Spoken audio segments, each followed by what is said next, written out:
Hello, my name's Marianne Williams, and I'm a specialist gastroenterology dietitian, and I also have an MSc in allergy from Southampton Medical School. Today, I want to use the opportunity to go through food allergy and food intolerance. I get a lot of patients asking me whether their symptoms are due to food allergy, whether they should have food allergy testing, and I just want to make everything clear so that people know what the differences are and whether they should get allergy tests done. Mm. So let's start with food allergy. So, food allergy is where the immune system releases chemicals that fight proteins in the food. So, they're out there to attack those food proteins. And these allergy reactions can be either IgE or non IgE. Now, that means immunoglobulin E or not using immunoglobulin E. So there are two types of allergic reaction. About 2 to 3% of adults and about 6 to 8% of children are diagnosed with food allergy. So food allergy itself is actually not that common. Food allergy reactions, so the IgE reactions take anywhere from seconds to an hour. And these reactions can be life threatening. So, an example would be, for instance, peanut allergy, where somebody with severe peanut allergy only needs to get literally a molecule of peanut on their lip and they will start to have a very severe life threatening reaction that may need adrenaline, or as we call it, EpiPens, and they'll need to go to hospital. Um, Non-Ig reactions, where then the body is not using IgE as its tool, those reactions could take anywhere from an hour to 24 hours, and they are not life-threatening. They're still allergy, but they're not life-threatening. So, what about allergy tests? So, IgE reactions, those dangerous reactions, can be diagnosed with specific Ig blood tests and skin prick tests.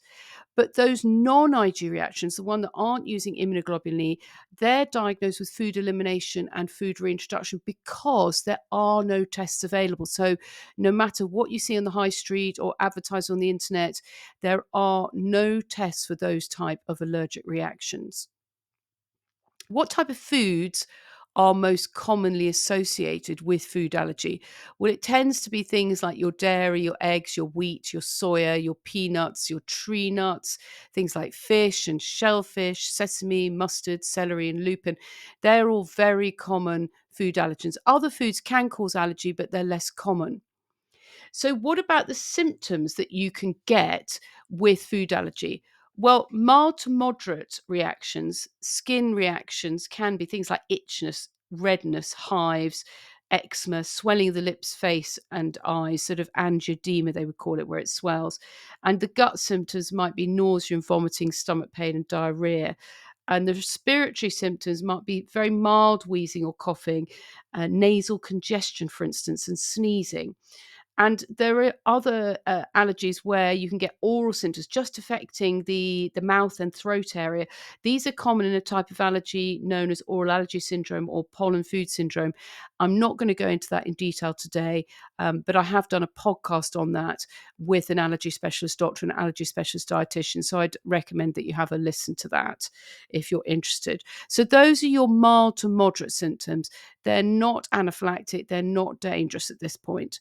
However, if you got very severe symptoms, that could be a sign of anaphylaxis. Now, that could be widespread hives and severe swelling, angioedema, particularly of the face, the tongue, the throat.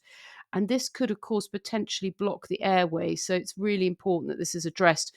And respiratory symptoms are unbelievably important to look out for with severe symptoms. So, difficulty breathing or swallowing, or chest tightness, or severe wheezing or coughing. And if there's a drop in blood pressure, or a rapid or weak pulse, or dizziness or fainting, these are all signs that that patient needs adrenaline or an EpiPen and needs to get to hospital. The gut symptoms might be really severe abdominal pain and repeated vomiting or diarrhea. And probably due to the respiratory symptoms and the cardiovascular symptoms, these patients can also get neurological symptoms where they feel confused and they have a loss of consciousness. So these are very severe symptoms which need addressing immediately. Now, food intolerance is completely different. Okay, so food intolerance, the immune system is not involved in food intolerance and it is not life threatening. It generally affects the gut, and reactions could take anywhere from an hour to 2 days. When the population in the UK have been asked if they've got food intolerance, about 20 to 30% of people will say yes, they do have a food intolerance. So it is a common finding that people will feel that they do react to foods. A lot of people will think that's a food allergy when in fact it's just an intolerance. Now, there are no tests for food intolerance, and that's why this picture of the test here has got a big red X through it, because there are no tests for food intolerance. Food elimination and food reintroduction are the gold standard for diagnosing intolerance. And I want to really point out something really important, more to save you money and distress, is avoid IgG testing. Now, I mentioned IgE testing for your food allergy, but in a lot of the shops and internet, you'll see IgG testing. And I'm just going to go into that in a little bit more detail. I don't like having so much information on slides, but I really want you to be equipped with the correct information so you can make the correct choices and also almost certainly save yourself a lot of money. So, IgG antibodies, these are produced by the immune system to fight bacterial and viral infections. They may be produced in response to particular food proteins, but the food specific IgE levels may be low or high, regardless of whether a person is allergic to that food or not. Therefore, they are not good tests for diagnosing food allergy. They're often the tests that you see advertised on the high street or unregulated allergy centres. So please avoid those. Now, there are lots of different types of food intolerance, which I'm not going to go into today. They sort of need a webinar all in their own right. Wheat intolerance, lactose intolerance, histamine intolerance, salicylate intolerance, sulfate intolerance. So lactose intolerance, I am going to go into a bit in this webinar as an example. And I have done a webinar with a specialist dietitian, Marianne Williams, which is on my website for histamine intolerance. So please do have a look at that if you're concerned. But each of these conditions requires a different specialist diet. So definitely not going to go into these in detail today. So I just want to, before I finish about testing, I really just want to highlight what the trouble is with allergy testing. So let's say you've sent your blood off and you've got these results. What do you do with these results, these positive tests now? And the trouble is that these diagnoses based on these unreliable tests like IgG can actually make you very anxious and stressed about eating. And that can lead to overly restrictive diets, which can in turn lead to nutritional deficiencies. So I often see patients who've had these tests done maybe 2 or 3 years ago, and they've taken foods out of their diet. And even though it hasn't made any difference to their symptoms, they've been too scared to put the foods back in. So it's really important that you get that advice before you start taking any foods out. And often with these tests, patients will remain on these long diets purely because they've got no ongoing professional guidance. And they're, as I said, just too afraid to reintroduce the food. So really avoid allergy tests unless you're advised to have them by an allergy specialist. So in summary about food allergy testing, only IgG reactions, and those are the severe reactions like peanut allergy, for instance, where people often need an EpiPen, only those are diagnosed with tests, where they use specific Ig blood tests or they use skin prick tests. Everything else, that's your non-Ig allergies and your food intolerances, are diagnosed with food elimination and food reintroduction, and there are no tests for either of those. So there's a chart here which I think is really useful, and please do feel free to screenshot it or stop the video and have a really good look at it. But it really nicely highlights the difference between the food allergy, IgE in one column, the non-Ig, and the food intolerance, and very simply tells you about the tests, the diagnosis, and whether the immune system is involved and how long and how dangerous the reactions are and what type of foods we're talking about with each of those conditions. So do have a look at that. It's a really nice simplified chart. And if all you do is print that off and put it on your fridge door so that it just reminds you of the differences, then that's great. So symptoms can be really confusing, and I realize that. Even though I've tried to make it sound very simple, it's actually can be very confusing. Now, the two foods that I find patients get confused with are wheat and dairy, because the reactions in some cases can be quite similar. It can be really difficult to work out what's going on. So I just want to highlight the truth behind them, and I'm going to start with wheat. So wheat. Okay, so we've got a wheat grain here, and the wheat grain has a hull, bran, germ, and endosperm. And wheat allergy is actually only affects about 0.2 to 0.5% of adults in developed countries. So it is really, really rare. And it tends to involve three particular proteins, one called omega 5 gliadin, non-specific lipid transfer proteins, and amylase, alpha amylase inhibitors. Now, please don't worry about all those long, complicated names. Fundamentally, the two conditions that it can cause is something called wheat-dependent exercise-induced anaphylaxis. Now, that is where somebody eats wheat, it is absolutely fine, but if they eat the same wheat and then do exercise, they will have anaphylaxis. So that's a very, very rare, and you'll see there 0.02 to 0.05 of people have that in developed countries. So very, very rare. And then the other proteins tend to cause conditions like baker's asthma. So people who work in the flour industry or bake and are constantly inhaling wheat can develop allergies to the wheat, and tends to be respiratory symptoms. So the other condition that can be caused by wheat is, and a completely different condition, is celiac disease. Now, it's a bit like a Russian doll with the wheat grain, because you've got the wheat grain, and then you've got these different parts of the wheat grain. So you've got the hull, and then you've got the bran, you've got the germ, and you've got the endosperm in the middle.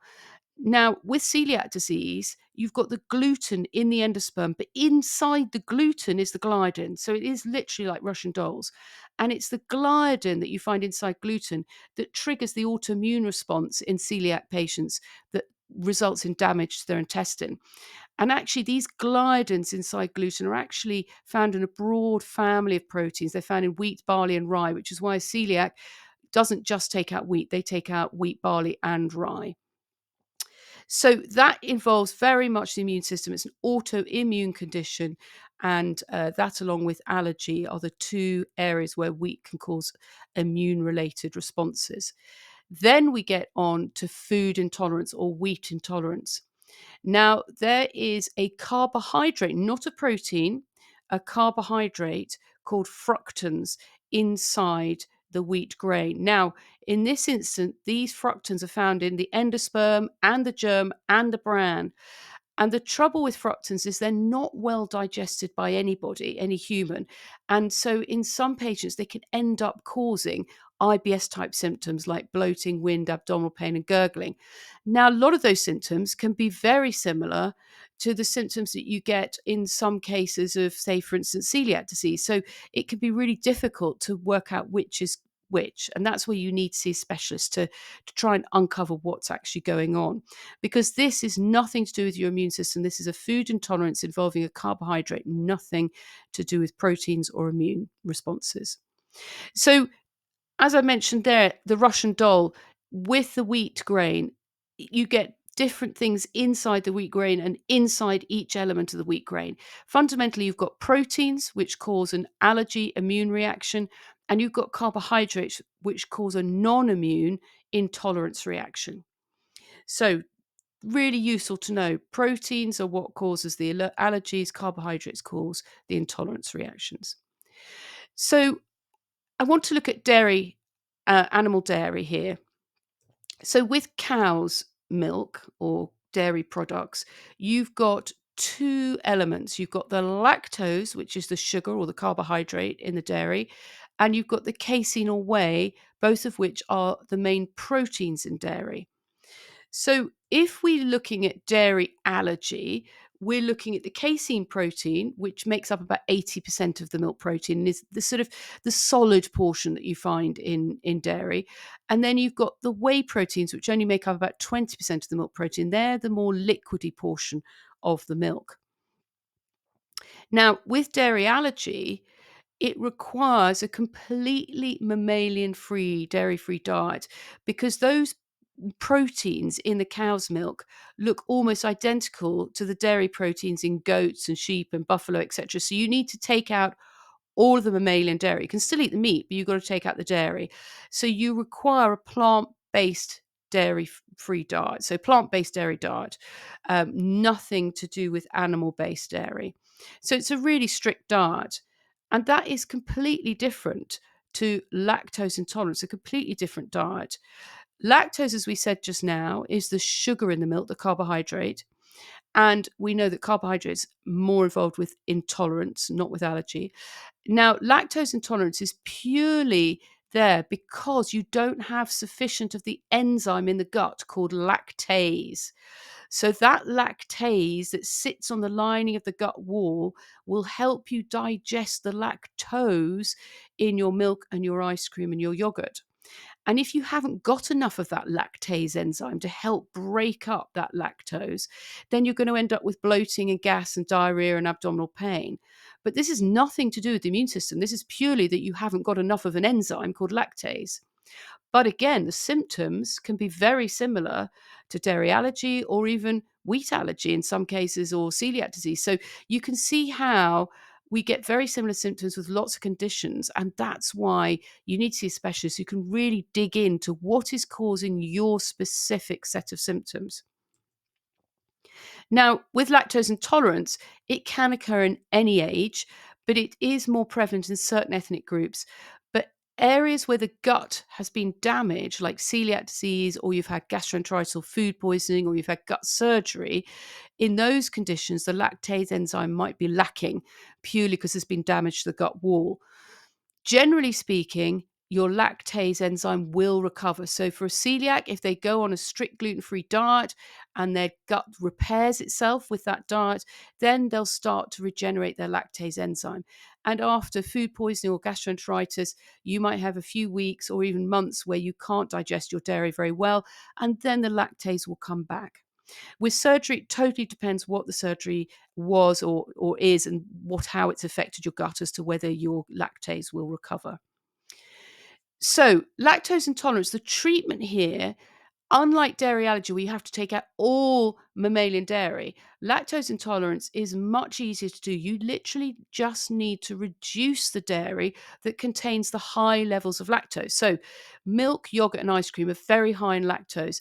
Those need to be reduced, or you use the lacto free or low lacto variety products. And some patients will find that lactase enzyme supplements are useful when they're consuming dairy. They don't work for everybody, but for some people, they can work very effectively. And it's basically you replacing that enzyme by taking a supplement of that enzyme so that it helps you digest your dairy. But it's really important to remember that lactose intolerance is not, absolutely not, a dairy free diet.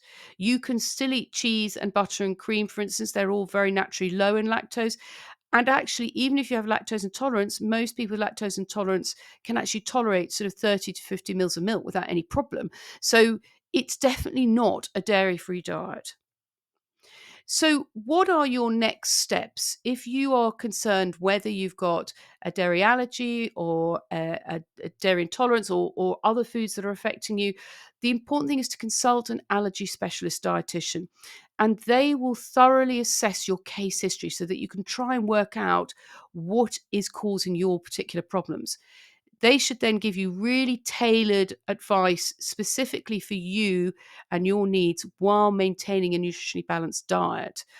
And in the UK, you might find it useful if the dietitian has got MSc allergy after their name, then this will indicate they've had very advanced training in institutions like Southampton Medical School or Imperial College London, and you can feel confident that they understand fully about allergy.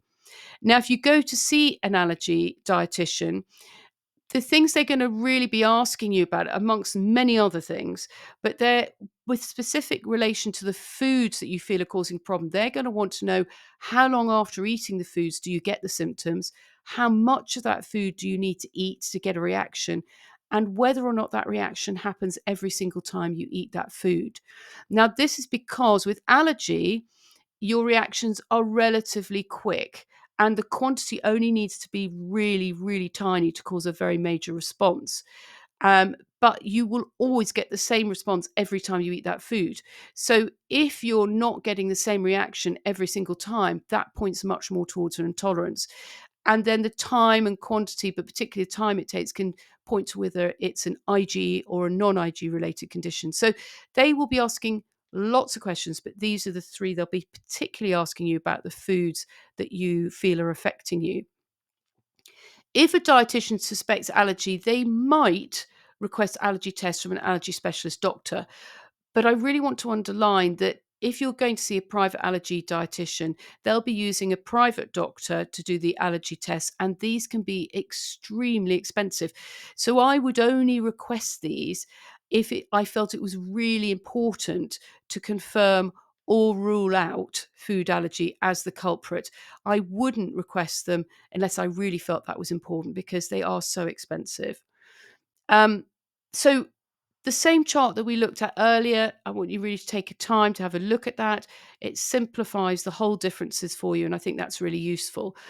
And then just to summarize the top 4 points that I want you to take away from today is that food allergy and food intolerance are two completely different conditions requiring completely different dietary interventions. So it's really important that you get professional advice before removing foods from your diet.